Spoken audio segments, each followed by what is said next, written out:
I don't know if it's like a question or like a comment. I think that you're right in the sense of like having an identity is like important, like values and like belief system, and like you talked about you being Persian and like how that's your culture, and kind of like disconnecting from that isn't, I guess, good. However, like I don't know, I just keep asking myself like basing who you are on those things, like is that really you? Yeah, that's me. Or is it No, that's me. If I was to dismiss those things, I'd be empty and I wouldn't know what to do with that. I'm not very creative. I'm just a regular chap. I read all these high-powered ideas and I think they actually are valuable, when in fact they're not. They may be valuable for the Buddha to walk around talking about this nonsense to people who have nothing better to do than to listen to him.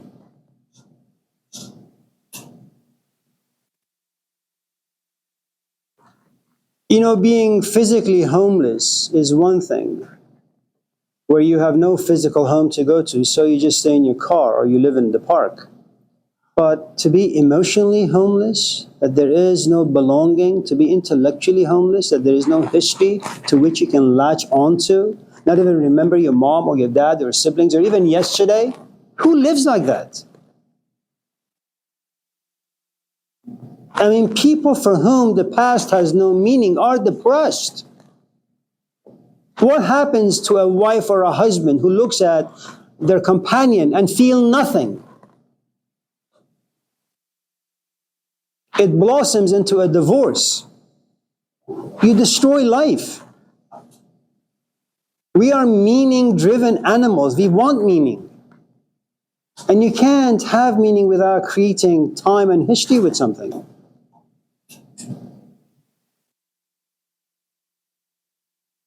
The problem with the Buddha is that he condemns that as well. You're not your physical body, then what the hell am I? I'm not my thoughts, I'm not my memories, I'm not my history. And you know how long it's going to take you to overcome your attachment to your physical body? This is the man I have always seen in the mirror. And what, all of a sudden I'm supposed to look myself in the mirror and say I'm not my body? Stranger to my community and to myself? I mean, this is alienation before Karl Marx, 3,000 years ago.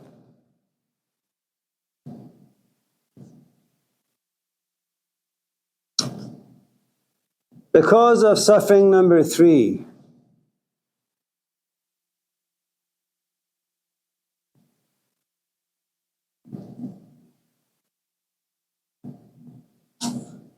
Nothing lasts.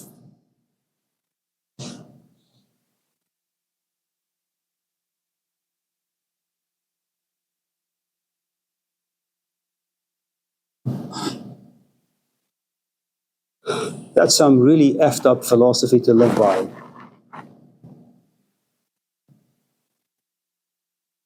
Why invest in anything?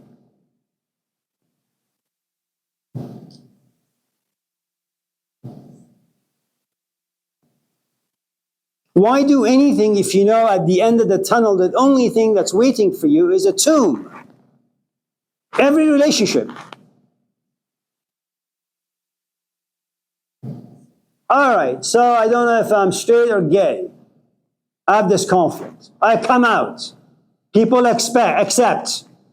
I can come out, I have my own voice, I can be creative. Now what? Now I got to do something else with my life. That obstacle, that hurdle has been crossed. And then what? Everything ends up like that. And if you live that kind of a lifestyle, there is nothing to pursue because you know the outcome. You will lose interest in everything. Now that may be a good lifestyle for someone who desires to be a monk. But for someone like me, if I was to really, really believe in those ideas, I would ruin the life of my children and my students. Whatever hope and dreams they would have, I would crush them. Not that I don't.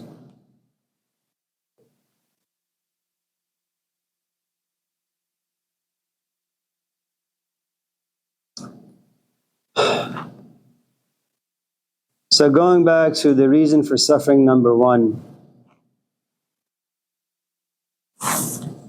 I want things. I want things because I want my body to be comfortable. I want my mind and my emotions to be comfortable. I want power. Not power by having nothing. I want power by having a good host of things. I want a nice car. I want to teach at a nice school.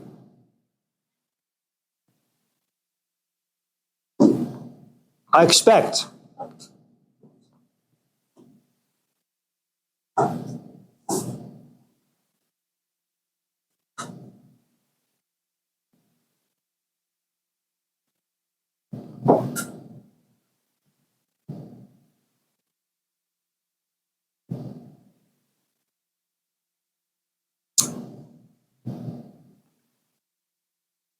Some of you in this class are here and you're up in age a little, 30, 40, 50, 60, 70, 80. You're doing exactly the opposite of Buddha's teachings. You do identify with your body. Do you suffer because of it? Absolutely. Can you do anything otherwise? No. You're here expecting to pass this class. That's a desire. Should you not have that particular desire? No, it'd be foolish of you.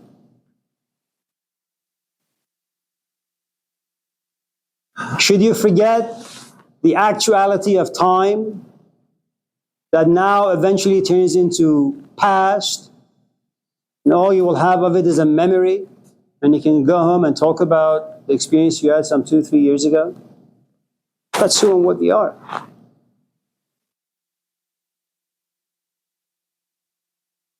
So next time you go to Moe's bookstore in Berkeley, or Shakespeare if it's still alive, or Barnes and Nobles, and when you go to self-help section, or religious section, or philosophy section, pass by very quickly the section on Buddhism, or even Christianity, or Islam. So skip your summer class? Skip my summer class.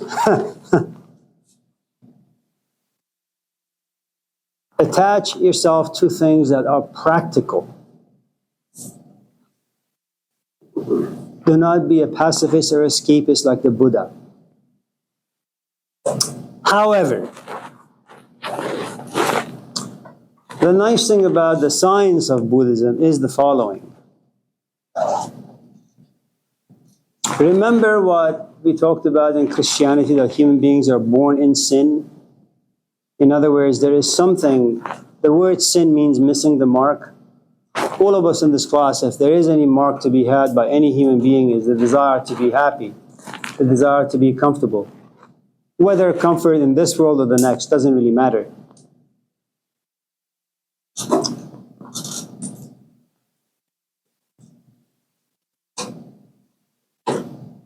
The only real outcome that you should expect is the following. Because you desire, you will expect. Expectation lives in the future. When expectations are not met, you will be disappointed. That will cause suffering. You don't need therapy. That's just the way life is. Should you satisfy your desire, you will get bored. That will cause a different kind of suffering. It matters very little. Suffering awaits you. All of us. Should you get old and sick, your body will cause a good amount of pain and you will suffer.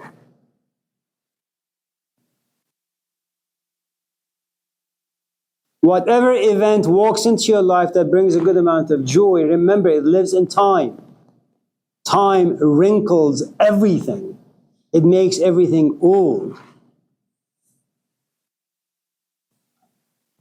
So next time you want to give your life a belly laugh because you actually think you've accomplished something, you should exercise a bit of modesty. Be very happy at the same time. Know that sorrow is going to come your way in about a week or two.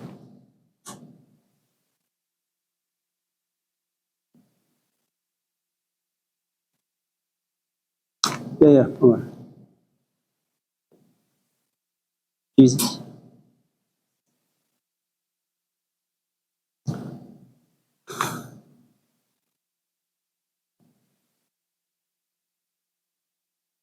Fine.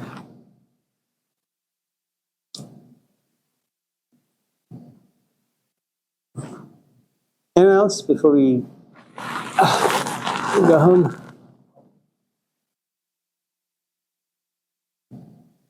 Niska? Sure. There's a lot of questions about things that are negative or bad. Maybe there's consideration that we should drop preconceived notions about whether something is negative or wrong or bad and take it at face value in our lives rather than what we've been conditioned to believe. What's your take on that? My father's uncle was just hanging out, talking about politics and religion when the phone rings and they say,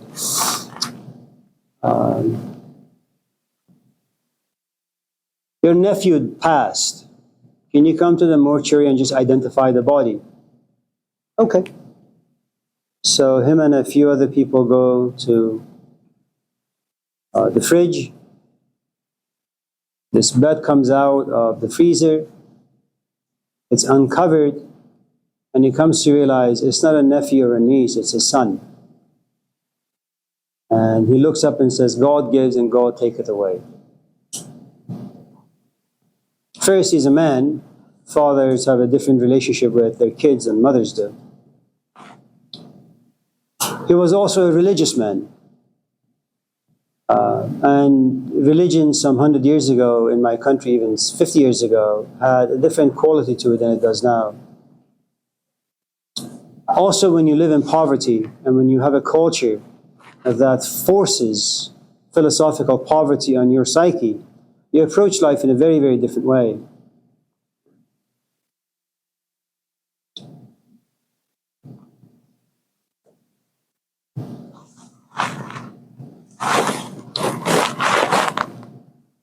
When your life is filled with struggle, pain, and suffering, moments of joy are very, very rare. And so you begin to kind of become addicted to sorrow and to pain.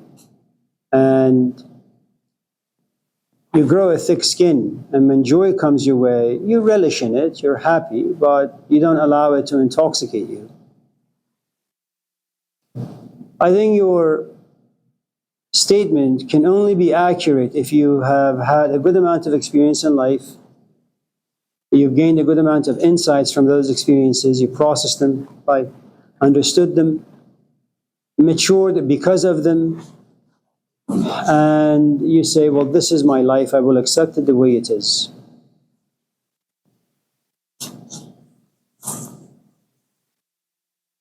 Let me also say it in this other way. You have become addicted to this class, Iska, and addicted in this sense. You walk into class, I say nothing about your attire. I've never said anything for the past 15 weeks. I say nothing about your usage of your cell phone. I treat you very respectfully. And that has been the narrative for you for the past 15 weeks. That's the reality for you in this class. But imagine if today or on Thursday you came to this class and I would change the narrative. I would make fun of you. And every time you looked at your cell phone, I would call you on it. And I would embarrass you. Now that's going to go against the narratives that you've been addicted to for the past 15 years. And I doubt very much you're going to sit back and just take it. You're going to retaliate. You're going to revolt. You're going to protest. And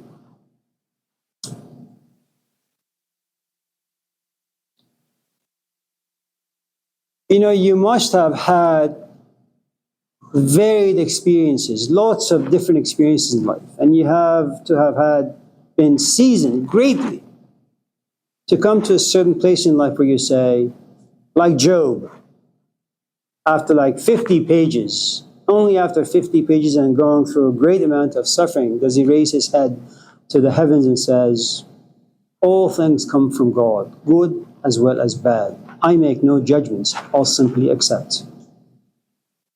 But if you look at the maturing stage of Job, he is a man filled with expectations, filled with having this grand sense of who and what he is, loving his wife and loving his kids and loving his land and loving his animals and loving his belief systems, thinking that he has friends, thinking that he is in fact very religious. God loves him and he loves God.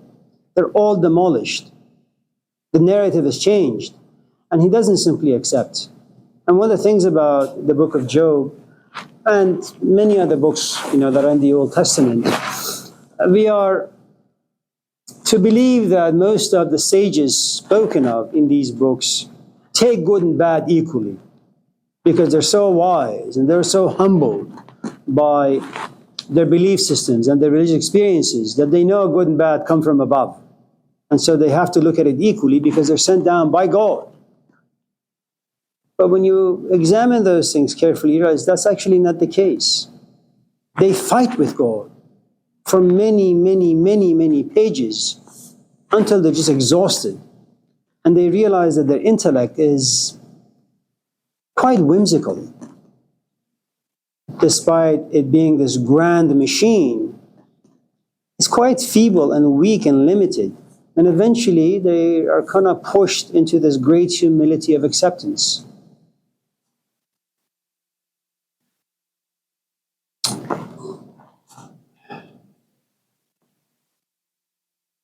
If you're like a good Buddha, where you don't care much about your past, you don't care much about the desires or the expectations, if they come true, fine. If they don't, that's fine as well.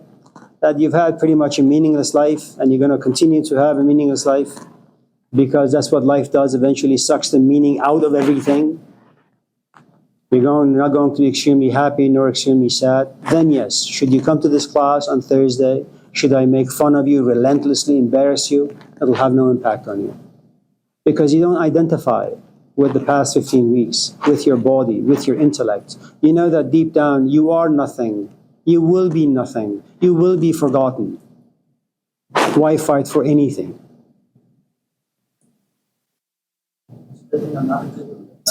Yes, it's a good thing that none of us are.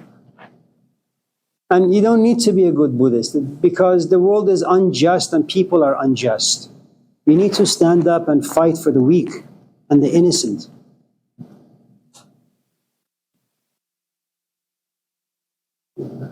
The Buddha wanted justice spiritually and emotionally for people, but the truth is most people live a very, very physical life. Physical life is tough. Having good parents is tough. Having a job that pays well is tough. Paying rent is tough. And that's unjust, and you need someone to fight for all that. I don't want a Buddha to simply say, oh, I accept. I don't want a Jesus Christ who says, okay, turn the other cheek. No, because injustice will continue. And that wouldn't be fair for the rest of us. Jesus or the Buddha should just keep their teaching to themselves.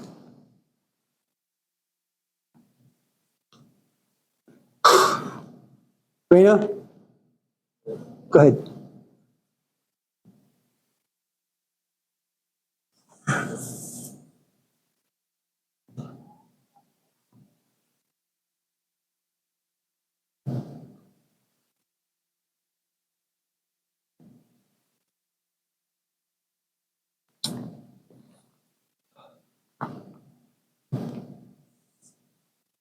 Chris, anything? Oh, we have like 15 long minutes. Can't. What? Can't. Emmanuel? 12 minutes. Oh, what? It's a shit. Oh, 10. Yeah.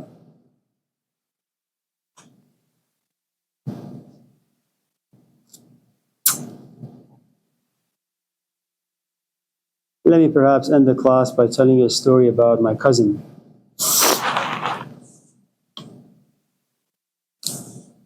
the 1980s, he worked for Pac Bell. AT&T bought it, of course. And he was making, this is 1982, he was making over 100,000. And in the 1980s, 100,000 is like $1 million. He liked to drink once in a while, go to Reno and gamble. He had a daughter that he loved. Then for some ungodly reason, he became interested in philosophy. Stoic philosophy, Buddhist philosophy, Islamic philosophy. All the things he cared for, he began to lose interest. He didn't care about money, so his wife became a shopaholic. And when you spend a lot of time with ideas, you live a very solitary life. So whatever history he had made with his daughter, that evaporated. Whatever history he had made with his wife, that also went away. And then he tried to be the philosopher king in his household. He wanted his wife to be a certain way. He wanted his daughter to be a certain way. He accepted these ridiculous ideas to be followed by his wife and his daughter. Nothing happened. And as time passed, he grew less and less interested in his family life.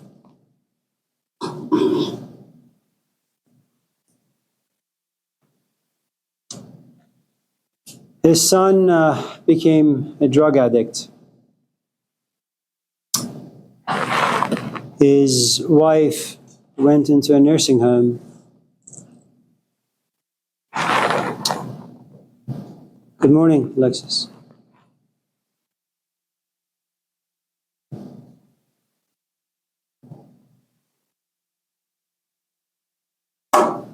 Philosophy has a tendency of hollowing life from within.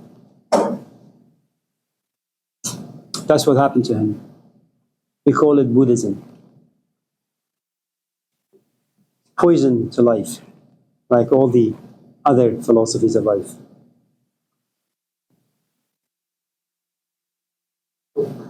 Any questions or comments before we go home?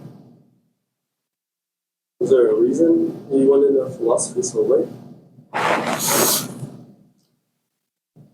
First, you don't really know how you become attracted to things and why.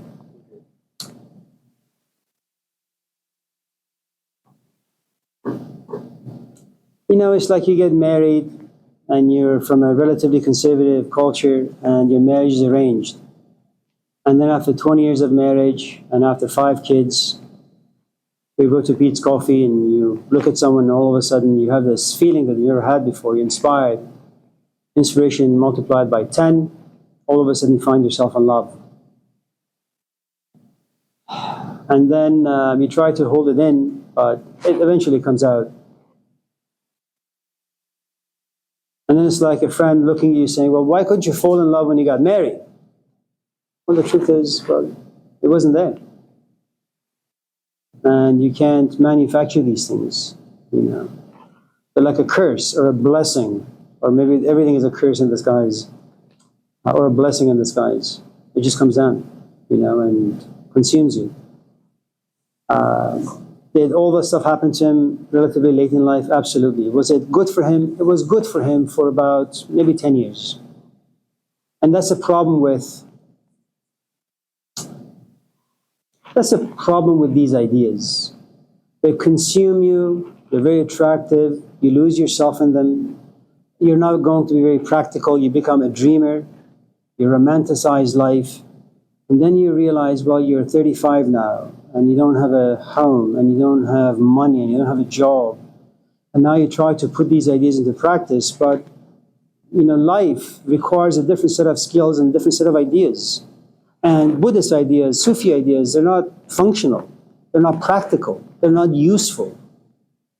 You can't be a Socrates and be married. You can't be a Thales and be married. These are like poisonous human beings to the public. You shouldn't emulate these people. You know? And I think the best thing anyone can do is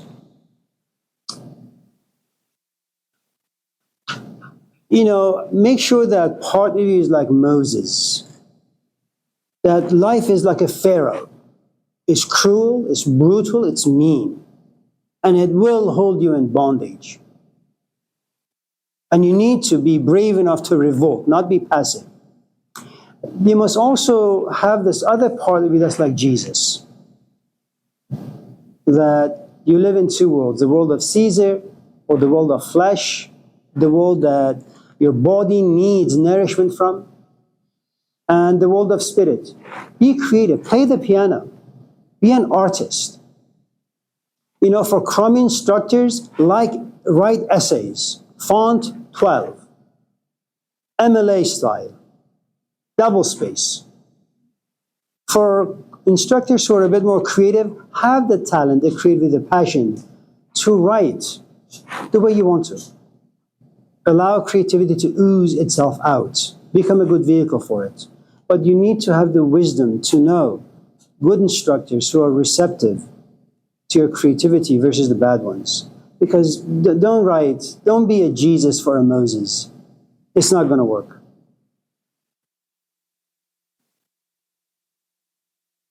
But that takes time. Adrian. Yeah, two questions. Is it better whether you believe in God or not? And nothing matters. Nothing matters because you don't believe in God, or nothing matters because you do believe in God and God is.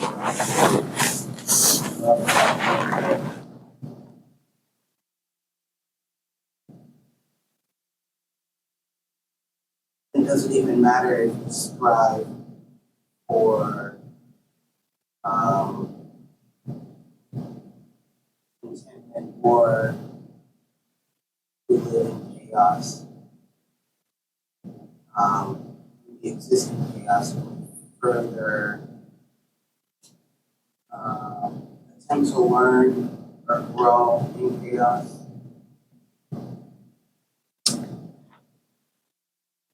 I can't claim to understand everything that you've said, so I'm just going to focus on just a couple of keywords. Maybe just one, chaos. If I was to go back and borrow from Charles Darwin, we are adaptive creatures.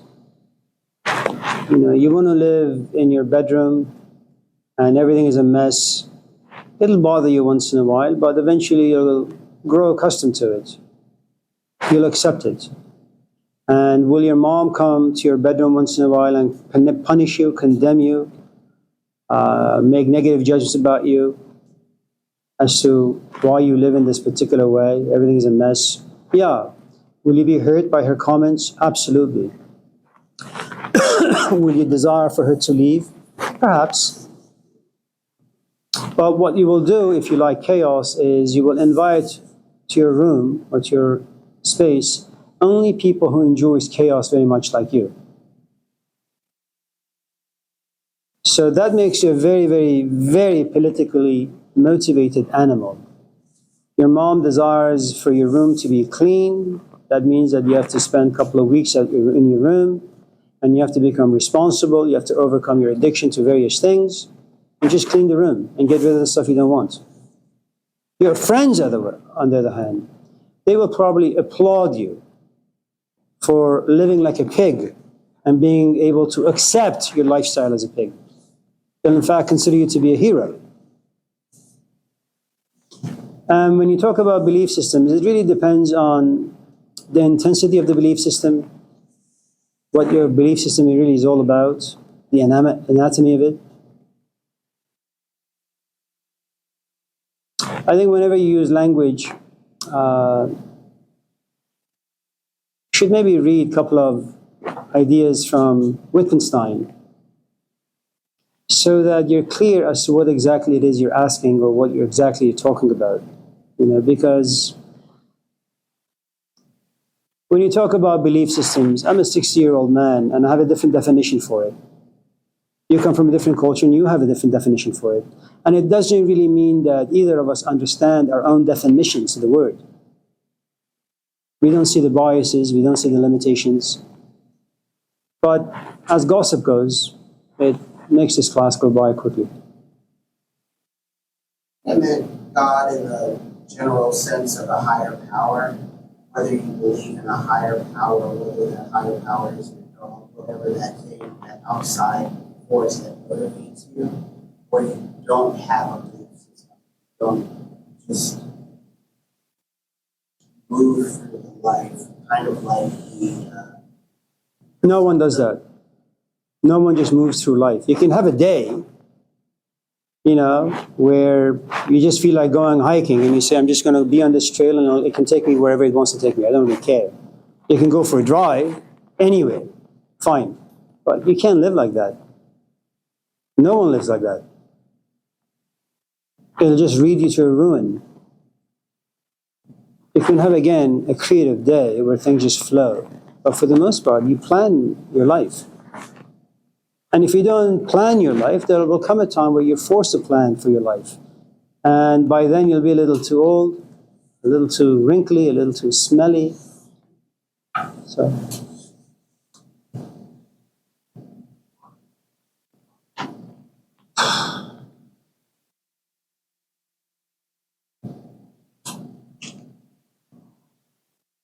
it's good to see all of you. Have a nice day. Take care. I'll see you, some of you at least, for the last time on Thursday.